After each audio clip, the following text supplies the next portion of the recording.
The eminence in Shadow episode 3 के starting में हम लोग देखते हैं कागनो ट्रेन में बैठ के कहीं पर जा रहा होता है और वो मन में कहने लगता है अल्फा और बाकी लड़कियों की स्टोरी के हिसाब से जो कल्ट ऑफ डियाब्लो है वो काफी बड़ा ऑर्गेनाइजेशन है जो कि ग्लोबल स्केल पर चलता है और वो लोग कागनो को छोड़ के अलग अलग जगह पर चले जाते हैं ये कहकर कि वो लोग उस ऑर्गेनाइजेशन से लड़ने वाले हैं। लेकिन कागनो कहता है ऐसी बात नहीं है, असल बात तो ये है कि ये सभी लोग अब बड़ी हो चुके हैं, कल्ट कभी एग्जिस्ट करता ही नहीं था, हम लोग इसी नाटक को हमेशा के लिए नहीं चला सकते हैं और इसी वजह से वो लोग खुद को फ्री कर रहे हैं। कागनो इस पे कहने लगता है कि मैं उनको ब्लेम नहीं कर सकता हूँ क्योंकि जैसे जैसे लोग बड़े होते जाते हैं वो अपने सुपर हीरोज के बारे में भूल जाते हैं और पिछले लाइफ में मैं जो अपनी बैटल है वो अकेले ही लड़ा करता था, जिसके बाद हमें पता लगता है कि आखिरकार कागनो अपनी पिछले लाइफ में मरा कैसे। वो ट्रेनिंग करते टाइम मैजिक मांग रहा था और अपने सर को एक काफी बड़े पत्थर पे पटक रहा था जिसकी वजह से वो अपना बैलेंस खो बैठता है और पहाड़ के नीचे आ जाता है, जिसकी वजह से वो रोड पर आ जाता है और वो एक ट्रक के सामने आ जाता है जिसकी वजह से वो वहीं पर मर जाता है। अब कागनो स्माइल करके कहता है कि अगर वो इस वर्ल्ड के अंदर आखिरी पर्सन भी बचा तो भी वो एमिनेंस इन शैडो बनने के लिए मेहनत करता रहेगा। ट्रेन से उतरने के बाद कागनो मिडगार किंगडम में पहुंच जाता है जहां की वो पॉपुलेशन बताता है कि यहाँ पर 1 मिलियन से ज्यादा सिटीजन है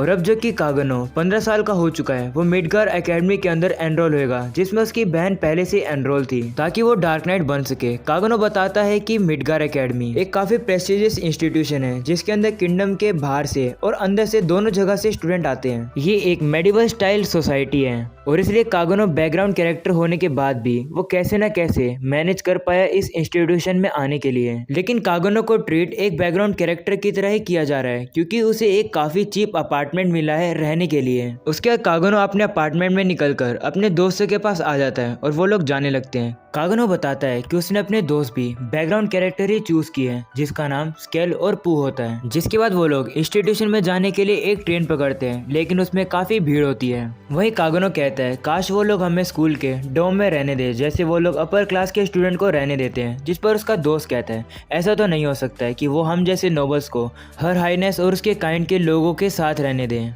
तो कागनो कहता है कि अगर हम लोग मेरी बहन की तरह होने स्टूडेंट बन जाएं तो वो लोग हमें डोम में रहने देंगे, जिस पर कागनो के दोस्त कहते हैं ऐसा तो हमारे साथ कभी नहीं हो सकता है। अब कागनो मन में कहने लगता है कि उसे इस एकेडमी में आए हुए 7 मंथ हो चुके हैं जिसमें वो काफी अच्छे से एक बैकग्राउंड कैरेक्टर बन चुका है। तभी कागनो का दोस्त कहता है कि कल के टेस्ट में तुमने काफी बुरा स्कोर किया था तो क्या तुम्हें पेनल्टी याद है ना, जिस पर कागनो कहते हैं हाँ मुझे याद है, जिसका कागनो पेनल्टी बताने लगता है। पेनल्टी ये है कि उसे स्कूल में जाकर सबसे पॉपुलर लड़की को प्रपोज करना होगा और उसके रिजेक्शन को फेस करना होगा। कागनो खुश होकर कहने लगता है कि वो इसी बैकग्राउंड कैरेक्टर के इवेंट को एक्सपीरियंस करना चाहता था। जिसके बाद वो लोग स्कूल में पहुंच जाते हैं। वहीं वो लोग देखते हैं कि स्कूल की सबसे पॉपुलर और ब्यूटीफुल गर्ल प्रिंसेस एलेक्सिया को एक स्टूडेंट प्रपोज कर रहा होता है, बट एलेक्सिया उस स्टूडेंट को रिजेक्ट करके वहां से चली जाती है। तभी बाकी स्टूडेंट ये देखकर कहने लगते हैं कि मुझे पता है कि ग्रेजुएशन के बाद एलेक्सिया की पॉलिटिकल मैरिज होने वाली है, लेकिन ये स्टूडेंट भी इतना बुरा नहीं था टाइम पास करने के लिए। ये देखकर कागनो का दोस्त उससे पूछता है कि क्या तुम डर तो नहीं गए ये पेनल्टी पूरी करने के लिए।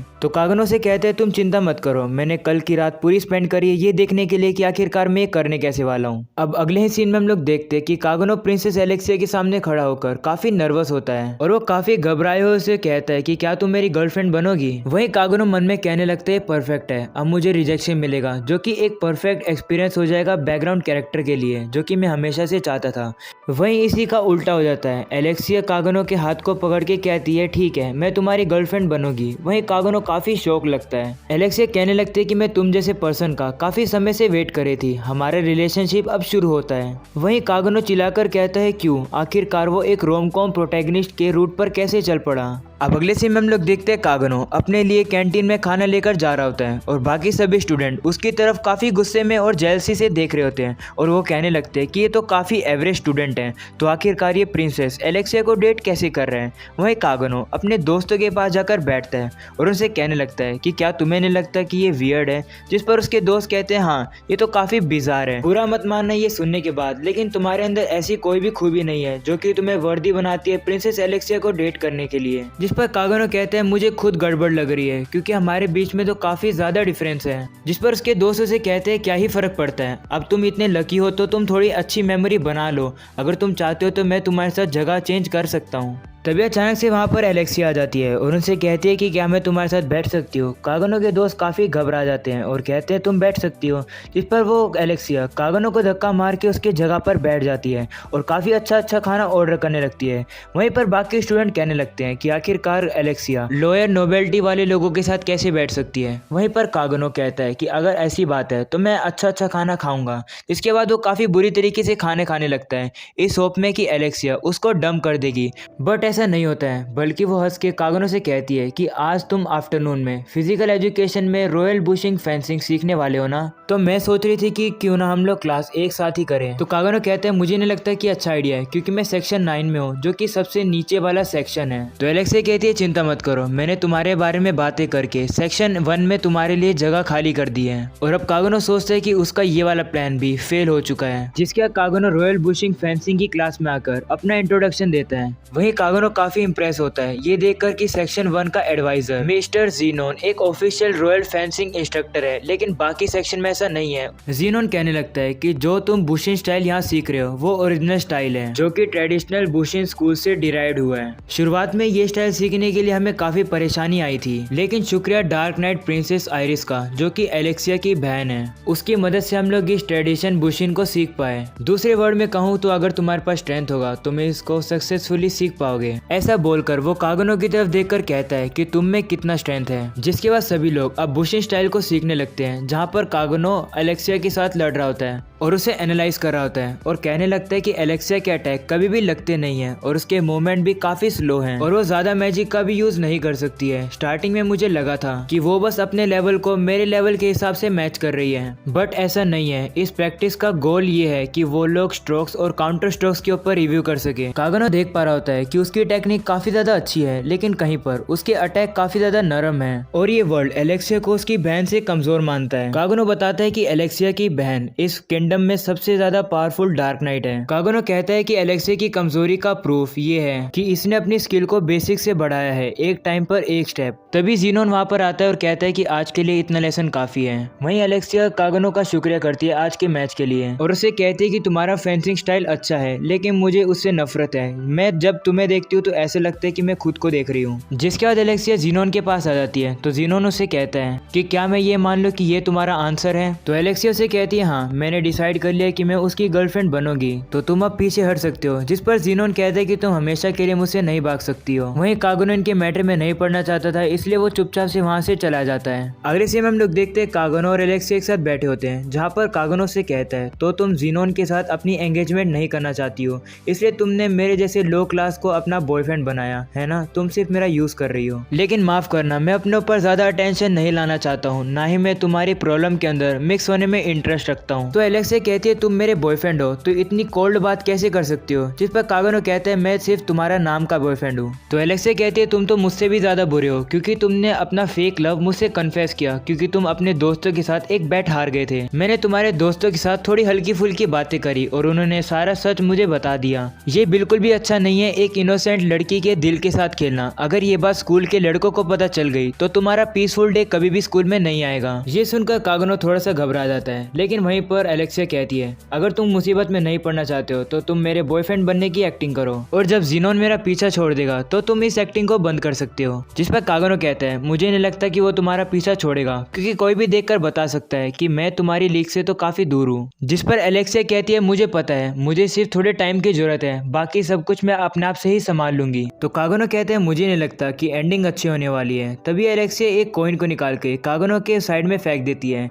तो कागनो कहने लगता है क्या तुम्हें ऐसा लगता है कि मैं ऐसा मैन हूँ जो कि पैसों से बिक जाएगा। जिस पर एलेक्सिया कहती है हाँ मुझे ऐसा लगता है। तो कागनो उस कॉइन के पास जाकर कहता है हाँ तुमने सही कहा। इसके बाद एलेक्सिया एक और कॉइन को फेंकती है और कागनो उसको अपने मुंह से पकड़ लेता है और कहने लगता है कि उसकी पॉकेट मनी से उसके एमिनेंस इन शैडो के काम नहीं होंगे, तो इस चांस को वो कैसे जाने देगा। जिसके बाद एलेक्सिया अब कागनो को अपना डॉगी बना लेती है और कहती है कि मैं जो कहूंगी वो तुम वैसे करोगे। और इसी के साथ कागनो अपने एलेक्सिया के साथ रिलेशनशिप को कंटिन्यू रखता है, जहाँ पर वो काफी इंजॉय करता है और सभी लोग काफी जेलस हो रहे होते हैं। वहीं कागनो कहने लगता है अच्छी बात तो ये है कि सभी लोगों का इस बात पर फोकस है कि एलेक्सिया के पास एक बॉयफ्रेंड है और किसी का भी ध्यान कागनो के ऊपर नहीं है, इसलिए वो पीछे ही एक बॉयफ्रेंड बैकग्राउंड कैरेक्टर प्ले कर रहे हैं। वहीं पर वहां से जाते टाइम एलेक्सिया ज़ीनोन को देखती है जो कि कुछ लड़कियों से बात कर रहा होता है। अगले सीन में वो लोग ट्रेन में बैठे बैठे होते हैं। एलेक्सिया कहने लगती है कि ज़ीनोन अपने आप को काफी बड़ा समझता है क्योंकि सिर्फ उसे स्वॉर्ड की ज्यादा स्किल पता है। ये सुनकर कागुनो मन में कहने लगता है कि एलेक्सिया पब्लिक में तो सभी के साथ अच्छा बिहेव करती है लेकिन उन्हीं के पीठ पीछे उनकी बुराइयां करती रहती है। इससे डिबेट करना बिल्कुल बकवास है, इसलिए मैं सिर्फ उसकी रोबोट की तरह ही काम कर रहा हूँ जो कि उसकी सिर्फ हर बात को मानूंगा। अगले सीन में हम लोग देखते हैं कि वो लोग आइसक्रीम शॉप पर आइसक्रीम ले रहे होते हैं। एलेक्सिया कागुनो को बताती है कि वो आइसक्रीम इसलिए खरीद रहे हैं ताकि पूरे वर्ल्ड को पता चल जाए कि वो लोग रिलेशनशिप में हैं। वहीं कागुनो उससे कहता है कि ज़ीनोन से शादी करने में क्या प्रॉब्लम है क्योंकि वो तो एक परफेक्ट हस्बैंड रहेगा तुम्हारे लिए। जिस पर एलेक्सिया कहती है प्रॉब्लम ही प्रॉब्लम है, असलियत में उसके पूरे एग्जिस्टेंस को ही मैं पसंद नहीं करती हूँ। तो कागुनो कहता है लेकिन वो तो काफी हैंडसम भी है, उसके पास स्टेटस भी है, फेम भी है और मनी भी है और वो वैसे भी दूसरी गर्ल्स के साथ काफी पॉपुलर भी है। तो एलेक्सिया कहती है वो सब एक दिखावा है, परफेक्ट दिखना काफी ज्यादा इजी है जैसे मैं दिखती हूँ। जिसके बाद वो कागुनो से कहती है सिर्फ सरफेस से ही वो किसी को जज नहीं करती है। जिस पर कागुनो कहता है तो तुम उसे कैसे जज करती हो। जिस पर एलेक्सिया कहती है मैं उनके अंदर की कमियां देखकर उन्हें जज करती हूँ। ये सुनकर कागुनो कहता है कि ये तो काफी नेगेटिव तरीका है किसी को भी जज करना। जिसके बाद वो कागुनो से कहती है कि मुझे तुमसे कोई भी प्रॉब्लम नहीं है क्योंकि तुम एक एवरेज पर्सन हो जिसके अंदर पूरी कमियां ही भरी हुई है और तुम्हारे अंदर कोई भी क्वालिटी नहीं है। ये सुनकर कागुनो से कहते हैं थैंक यू, मैं ये बात एक कॉम्प्लीमेंट के तौर पर अपने पास रखता हूँ। जिसके बाद उससे कहता है कि मिस्टर ज़ीनोन के अंदर क्या कमियां हैं। जिस पर एलेक्सिया कहती है उसके अंदर कोई भी कमी नहीं है। तो कागुनो से कहते हैं कि इसका मतलब तो वो एक परफेक्ट है तुम्हारे लिए। जिस पर एलेक्सिया कहती है नहीं, आज तक कोई भी ऐसा ह्यूमन बीइंग नहीं है जिसके अंदर कोई भी कमी ना हो और अगर कोई ऐसा एग्जिस्ट भी करता है इसका मतलब वो तुमसे झूठ बोल रहा है या तो वो पागल है। ऐसा बोलकर वो कागुनो को आज के लिए एक रिवॉर्ड दे देती है और कागुनो भी वापस से एक डॉगी बन जाता है। अगले सीन में हम लोग देखते हैं कि इनके रिलेशनशिप के 2 हफ्ते बीत जाते हैं जिसमें ज्यादा कुछ नहीं हुआ है और अब वो लोग ट्रेन में बैठ के जा रहे होते हैं। एलेक्सिया से कहने लगती है कि तुम्हारी फेंसिंग स्टाइल अभी भी मेरे लिए मिस्ट्री है। तुम्हारे बेसिक तो अच्छे हैं लेकिन बाकी सब कुछ बेकार है। तुम्हारे अंदर और कुछ खास नहीं है लेकिन पता नहीं क्यों मैं तुम्हारे ऊपर से अपनी आंख हटा ही नहीं पाती हूँ। तारीफ सुनकर कागुनो से कहता है शुक्रिया, लेकिन एलेक्सिया कहती है लेकिन फिर भी मैं उसे हेट करती हूँ। ये सुनकर कागुनो से कहता है कि आज तुम्हारे साथ क्या है क्योंकि आज तुम्हारा फेंसिंग स्टाइल काफी एग्रेसिव और काफी स्लोपी था। ये सुनकर एलेक्सिया कहती है कि अपनी जिंदगी भर मुझे अपनी बड़ी बहन आयरिस की जैसा अच्छा बनना था लेकिन मैं ऐसा कभी भी नहीं कर पाई, इसलिए मैंने खुद से ही तरीका ढूंढा स्ट्रॉन्ग बनने के लिए और इसी वजह से तुम्हें पता ही है ना लोग मुझे क्या बुलाते हैं। कागुनो कहते हैं हाँ मुझे पता है, लोग तुम्हें फेंसर ऑर्डिनेयर बुलाते हैं। एलेक्सिया कहती है कि तुम्हारा स्टाइल मेरे स्टाइल की तरह ऑर्डिनरी है, तुम्हारे लिए तो कितनी अनफॉर्चुनेट बात है। ये सुनकर कागुनो कहते हैं मुझे नहीं लगता कि अनफॉर्चुनेट है क्योंकि मुझे तुम्हारा फैंसी स्टाइल पसंद है। कागुनो की ये बात सुनकर एलेक्सिया कहती है कि जो तुमने बात मुझसे अभी कही ये पहले भी मुझे किसी ने कही थी। जब बुशिन फेस्टिवल में मैं काफी बुरी तरीके से हार गई थी तो मेरी बहन ने मुझे ये बात कही थी, लेकिन वो कभी भी नहीं समझ पाएगी कि मेरे दिमाग के अंदर क्या चल रहा था। मुझे काफी कमजोर फील हो रहा था और तभी से ही मैं अपने स्वॉर्ड स्टाइल से नफरत करती हूँ। तो कागुनो कहने लगता है मैं भी एक ग्रेट पर्सन नहीं हूँ क्योंकि अगर दुनिया की एक कोने में इस टाइम पर काफी करोड़ों लोग एक इंसिडेंट की वजह से मर रहे होंगे तो मुझे कोई भी फर्क नहीं पड़ेगा, लेकिन हाँ ऐसी भी कई चीजें हैं जिनसे मुझे फर्क पड़ता है। औरों के लिए ये चीज बेकार होगी लेकिन मेरे लिए ये काफी प्रेशियस है, इसीलिए मुझे तुम्हारा फैंसिंग स्टाइल काफी पसंद है। कागुनो की बात सुनने के बाद एलेक्सिया को गुस्सा आता है और वो अपनी तलवार निकाल के कागुनो से कहती है कि तुम्हारी बात का मतलब क्या है। जिस पर कागुनो कहते हैं कुछ भी नहीं, लेकिन अगर मेरा मतलब देखा जाए तो मुझे गुस्सा आ जाता है जब लोग उस चीज की बुराइयां करते हैं जिस चीज को मैं पसंद करता हूँ। जिसके बाद ट्रेन स्टेशन पे पहुंच जाती है। ट्रेन का ड्राइवर आके अंदर देखता है तो वो काफी ज्यादा हैरान हो जाता है उनकी तलवार को देखकर। उसे देखकर एलेक्सिया वापस अपनी तलवार को अंदर डाल लेती है और कागुनो से गुड बाय करके वहां से चली जाती है। और अब कागुनो को पता चल चुका है कि उसका ये वाला रिलेशनशिप जो कि वो नहीं चाहता था अब एंड हो चुका है। अगले सीन में हम लोग देखते हैं कागुनो अपने दोस्तों के साथ स्कूल जा रहा होता है और वो लोग कागुनो को चीयर अप करने की कोशिश कर रहे होते हैं और उसे कहते हैं कि तुम्हारे रिलेशनशिप को 2 हफ्ते हो गए तो तुमने क्या कोई वो चीज करी। जिस पर कागुनो उनसे कहता है ऐसा कुछ भी नहीं हुआ। तो वो उसे लूजर बुलाकर कहते हैं कि कम से कम तुम्हें किस तो करना चाहिए था क्योंकि अगर हम तुम्हारी जगह होते तो हम तो सब कुछ कर लेते हैं। जिसके वो लोग स्कूल में पहुंच जाते हैं जहां पर ज़ीनोन और बाकी कुछ लोग उन्हें घेर लेते हैं। ज़ीनोन कागुनो को बताता है कि प्रिंसेस एलेक्सिया कल रात से अपने डोम में वापस नहीं आई है और शायद से उसका किडनैप हो गया और लास्ट टाइम जो उसके साथ था वो तुम थे, इसलिए तुम एक सस्पेक्ट हो। और अब ज़ीनोन कागुनो से कुछ क्वेश्चन पूछना चाहता है। वहीं पर कागुनो देखता है कि सभी लोग कागुनो से लड़ने के लिए तैयार है, लेकिन कागुनो अपने आप ही सरेंडर कर देता है क्योंकि इसे ज्यादा मुसीबत में नहीं पड़ना है। और अब कागुनो कहने लगता है मुझे रियलाइज हो चुका है कि मैं काफी बड़ी मुसीबत में हूँ। और यहीं पर हो जाता है ये वाला एपिसोड खत्म। गाइस जरूर से लाइक करके जाना। मिलते हैं इसके नेक्स्ट एपिसोड में।